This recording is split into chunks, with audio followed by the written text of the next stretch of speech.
Así es, muchísimas gracias, Elsa, y buenos días a todos los que nos ven a través de Congreso Televisión, y también a saludar, quiero aprovechar para saludar a los maestros que hoy celebran su día, y por cierto hay que destacar la labor de los docentes. Así es, continúa, hoy se clausura, por cierto, aquí en el hemiciclo Raúl Porras Barnechea, este foro internacional Retos de los Partidos Políticos, que organiza el congresista Jorge del Castillo, y cuenta con la participación de analistas políticos y representantes de partidos políticos internacionales. Hoy se va a hablar justamente del financiamiento de los partidos políticos. Por cierto, en la mesa ya vemos a Jorge del Castillo, también está José Murat de México, también está un representante de Panamá, está también Mónica Chi, ella es de Ecuador, está Jairo Carrillo de Colombia, María Camila Pinzón, que también es una politóloga internacional.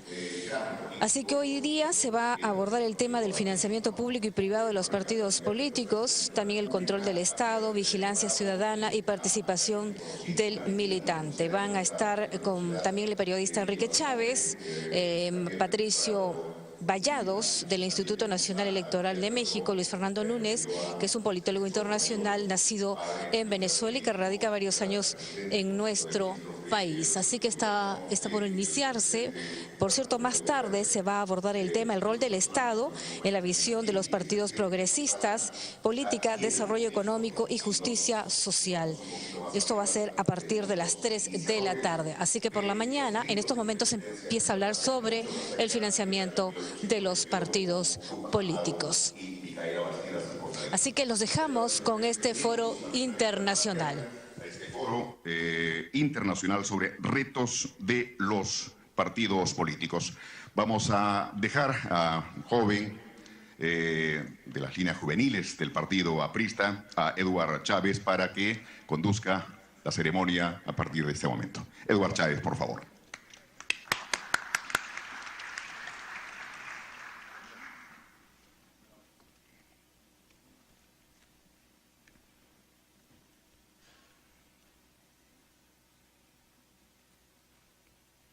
Ante todo, muy buenos días, compañero congresista de la República, Jorge del Castillo, a los amigos líderes de los partidos políticos de la América Latina que nos acompañan esta mañana, damas y caballeros, compañeras y compañeros del partido.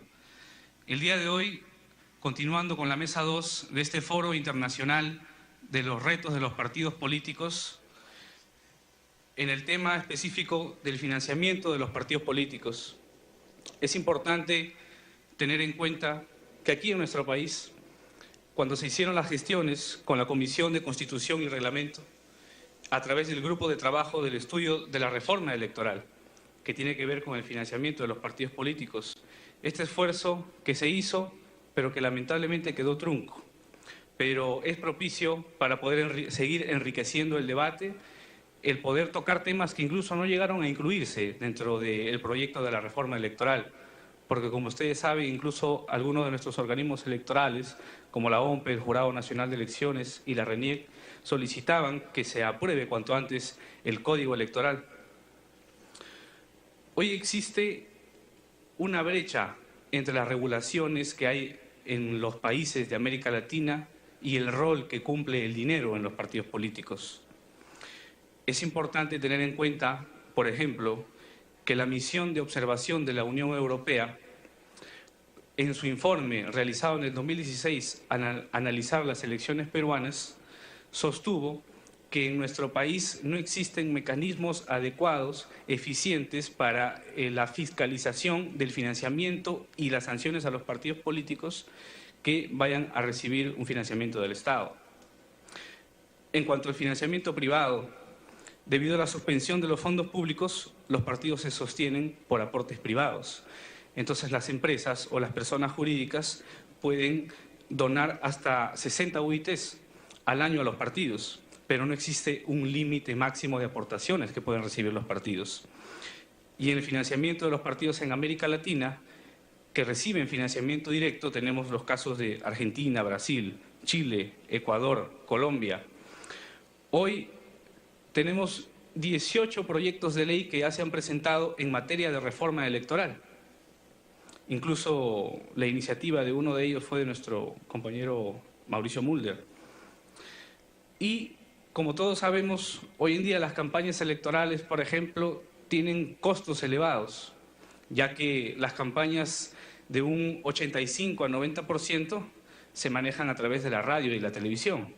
Y los costos en televisión, por ejemplo, son elevados, con la famosa tarifa del Estado. Pero tenemos empresas privadas que sí pueden negociar las tarifas y que les dan mayor cantidad de avisos, que a la larga el costo es menor, 5 a 10 veces menor que lo que les cobran a los partidos. Esto es por un mecanismo de bonificaciones, que son cobros abusivos, prepotentes de los medios.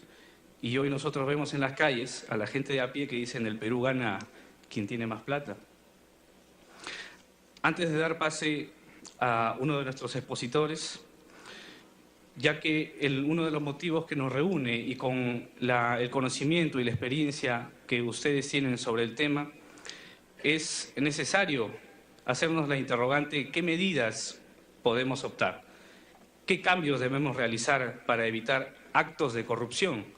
Para combatir el dinero sucio que ingresa a veces en la política, ya que hoy es una realidad que en nuestra región la corrupción es un mal endémico que se ve afectada por el dinero que a veces proviene de delitos de corrupción y terminan financiando campañas electorales.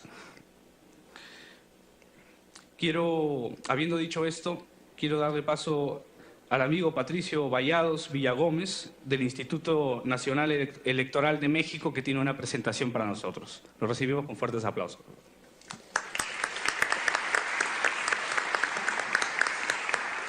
Muchísimas gracias. Agradezco mucho la invitación del Congreso, también de la Fundación Pablo Iglesias, y bueno, es un gusto estar con todos ustedes. Tenía muchos años queriendo conocer Perú y por fin se hizo realidad, entonces agradezco de verdad la invitación. Lo que me pidieron fue que pudiera hablar un poco del caso mexicano. Entiendo que están ahora en un periodo complejo de la vida de la República, sobre todo porque siempre que se quieren cambiar las reglas electorales, pues resulta, digamos, muy complicado, porque, pues, digamos, evidentemente está el poder detrás de las reglas electorales, y siempre, digamos, a la luz de los distintos partidos y de los distintos contendientes, bueno, pues las reglas benefician o perjudican a los distintos entes, y por lo tanto, pues es muy complicado. Yo lo que les quiero es simplemente, pues, platicarles la historia de México bajo una premisa básica y fundamental, que es que, sobre todo en materia electoral, me parece que cada país y cada sociedad es un mundo, digamos. No hay recetas generales, no hay soluciones mágicas, sino que tiene que ser producto de el entramado social, de cuáles son los arreglos, y sobre todo, y como les voy a querer quiero demostrar, que en el caso de México es, digamos, producto de un desarrollo y un proceso de elecciones, reformas, y así, digamos, es una cosa que poco a poco tiene que ir madurando conforme se va requiriendo por los espacios de mejora que hay. Entonces, dicho esto, en primer lugar, en México lo que tenemos básicamente en prerrogativas a los partidos políticos son 4. En primer lugar, un financiamiento público. En segundo lugar, un acceso permanente a la radio y la televisión, a diferencia de Perú, donde solo se da esta barra o franja cercano a las elecciones. En México lo que tenemos es un acceso permanente que desde luego cuando hay procesos electorales se acrecenta, como lo veremos más adelante. Y también tenemos 2 fuentes de financiamiento a los partidos que ya cada vez caen más en desuso, como son las franquicias telegráficas. Yo llevo ahora dando estas franquicias los últimos 3 años de mi vida, y lo que les puedo decir es que no ha habido una sola persona que solicite mandar un telegrama ya. Es una cuestión que eventualmente vamos a tener que eliminar. Y las franquicias postales, digamos, hay partidos que las usan mucho, hay partidos que no se acaban su franquicia, pero bueno. Si vamos a la siguiente, por favor. Cuanto al financiamiento, lo que me interesa comentar con ustedes respecto al caso mexicano es que nosotros tuvimos, digamos, a partir de los 90, ya una apuesta por un financiamiento público, si bien era, digamos, tímida, pero finalmente ya se establecían con 4 tipos de financiamiento por actividades electorales, es decir, las relacionadas con las campañas, actividades permanentes, subrogación del Estado de las contribuciones a cada legislador, eso era una dieta que se daba por cada legislador que tenía cada partido, y actividades especiales que eran actividades de investigación o de formación que eran resarcidas en algún porcentaje por el Estado. Para 93 tuvimos, como recordarán, en México tuvimos unas elecciones, digamos, muy polémicas en 88, y eso derivó en la creación de una institución autónoma que era entonces el Instituto Federal Electoral, y de una reorganización de lo electoral y de cambios. Hacia la elección de 94, es decir, un año antes, se movió las reglas del financiamiento, y esta evolución no fue suficiente. En 1994 hubo elecciones donde ganó el doctor Ernesto Zedillo, y en propias palabras del presidente electo, lo que señaló fue que habían sido unas elecciones en donde se contaron bien los votos, pero inequitativas. Y en efecto, el Partido Revolucionario Institucional tenía cerca del 80% del financiamiento, cerca del 80% de la cobertura en radio y televisión, y esto llevó a que a una necesidad de generar condiciones de equidad en la contienda para todos los partidos políticos. Ahí fue la gran apuesta de México por invertir en los partidos políticos y alejar el dinero privado de las elecciones y de la vida pública. Entonces, hubo una fuerte apuesta por el Estado, en donde se privilegia el financiamiento público, es decir, 90% es financiamiento público y solo puede haber un 10% de financiamiento privado. Se eliminaron la posibilidad de que personas morales, empresas, etcétera, etcétera, pudieran aportar a los partidos políticos. Todas las aportes, digamos, fue evolucionando para ir cada vez haciendo más transparente, más público las aportaciones de las personas físicas, e inclusive llegamos más adelante a prohibir el financiamiento a los partidos de mexicanos que residen fuera del país. Digamos, a ese grado nuestras reglas de las aportaciones que no sean públicas son restrictivas. Entonces, la apuesta de México es invertir mucho en sus partidos políticos y a cambio de eso reducir mucho las posibilidades de tener otro tipo de fuentes de financiamiento. Fuimos modificando las reglas de financiamiento. Antes eran muy abigarradas.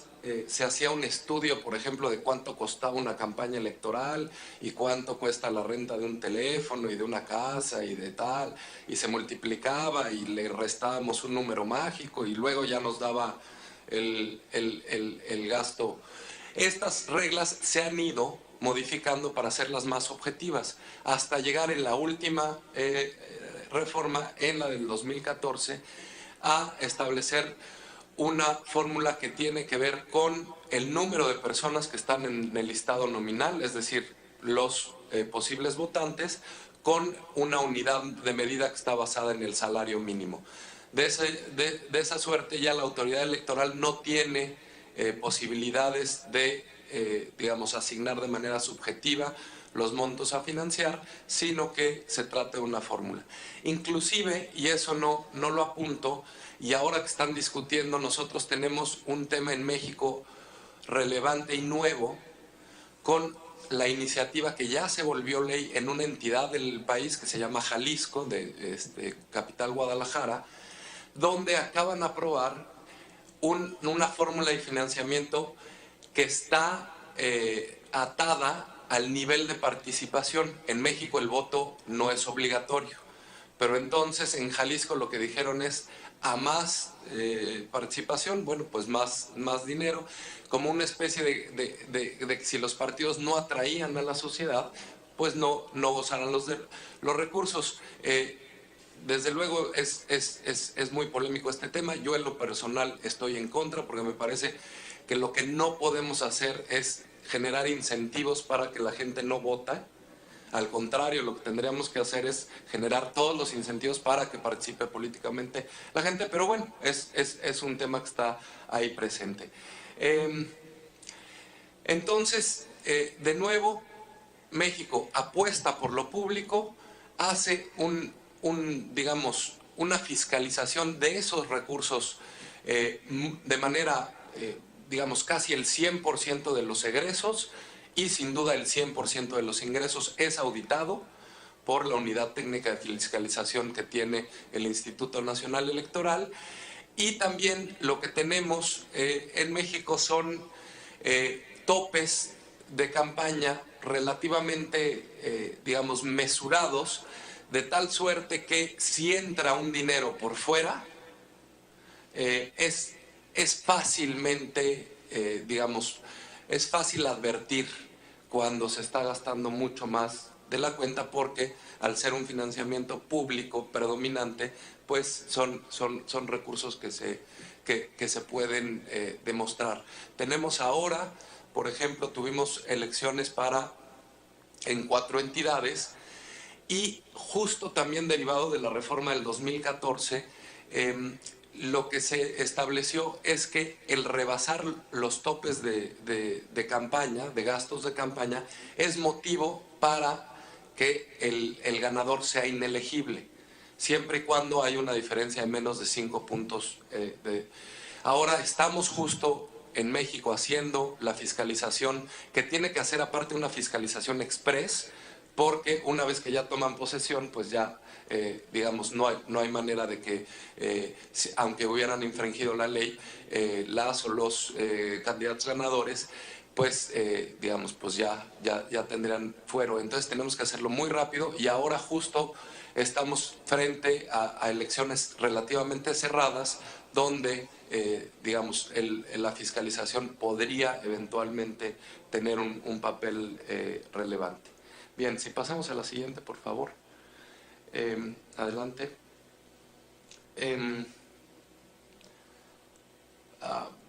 Digamos, esto ya lo traté. Quizá una de las cuestiones que nos ha servido para México son 2 tipos de financiamiento específico. Uno es para actividades de formación en general, donde, digamos, a la usanza de otras experiencias, pues desde luego la española, pero también la alemana o la estadounidense, existe la posibilidad o la obligación que los partidos pues destinen parte a la formación interna y a la generación de conocimiento.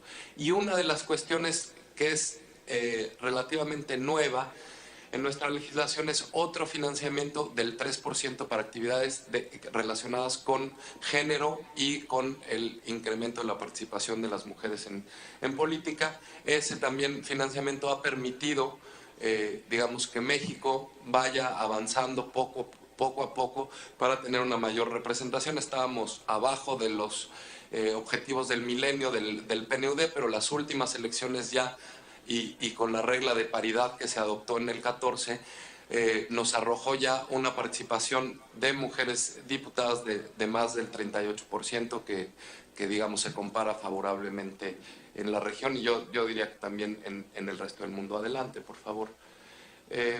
Adelante. Adelante. Me voy a ir muy rápido porque don Jorge me dijo que nada más era una probadita. Entonces,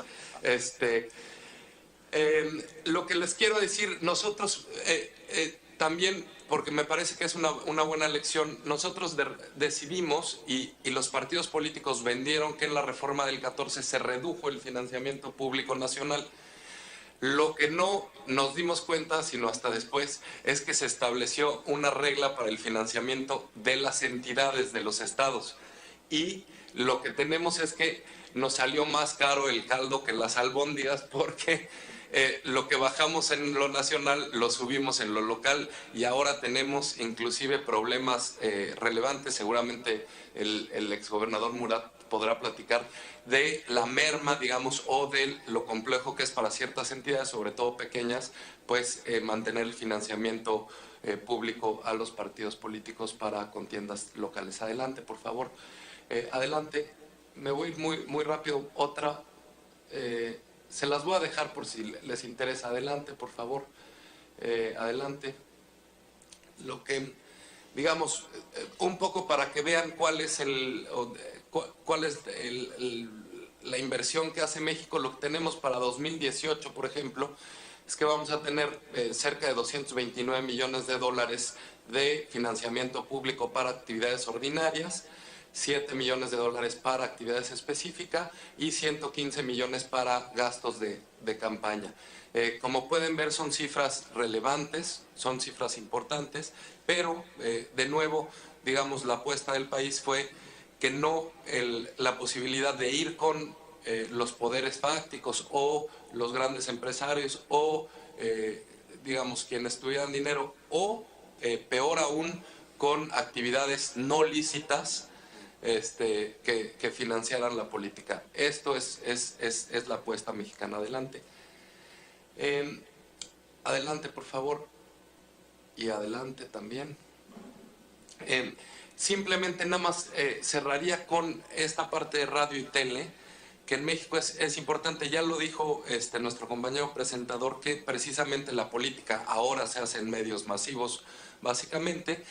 Y en México, después de también otra campaña muy reñida y muy competida, en 2006, también lo que pasó es que, así como antes era el financiamiento, ahora el acceso a la radio y la tele para 2006 era muy dispar. Los concesionarios de radio y televisión daban tarifas distintas dependiendo de cuál era el partido, era poco transparente, etcétera, etcétera. Entonces lo que se hizo, y también una fuerte apuesta en el sistema electoral mexicano, es que se sacó del mercado todo lo político electoral. Ya ahora está prohibido por persona alguna o por partido alguno contratar propaganda político-electoral. No se puede. Entonces el INE lo que tiene es acceso, cuando no hay procesos electorales, a alrededor de 5 minutos al día en televisión y 7 minutos en radio, que se divide entre los partidos políticos, y una vez iniciados los procesos electorales, a partir de las precampañas, el INE administra 48 minutos al día para hacer 96 spots, digamos, entre las 6 de la mañana y las 12 de la noche, que se dividen de la misma manera que es en México, que tenemos, a diferencia de Perú, que entiendo que es 40-60, México es 30 igualitario, 70 conforme a los resultados de la última votación. Esta es la experiencia y espero que haya sido de su interés. Muchas gracias.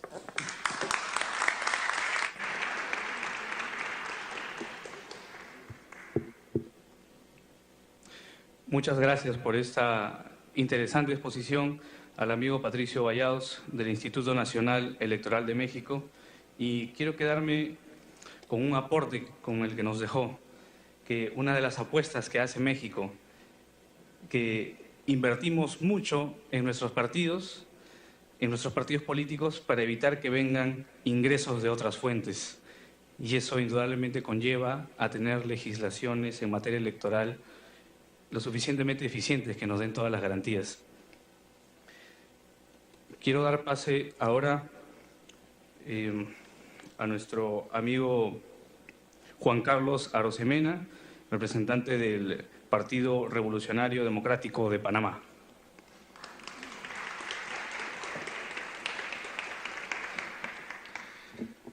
Muy buenos días. Ante todo, estaba escuchando las palabras del amigo de México, del INE.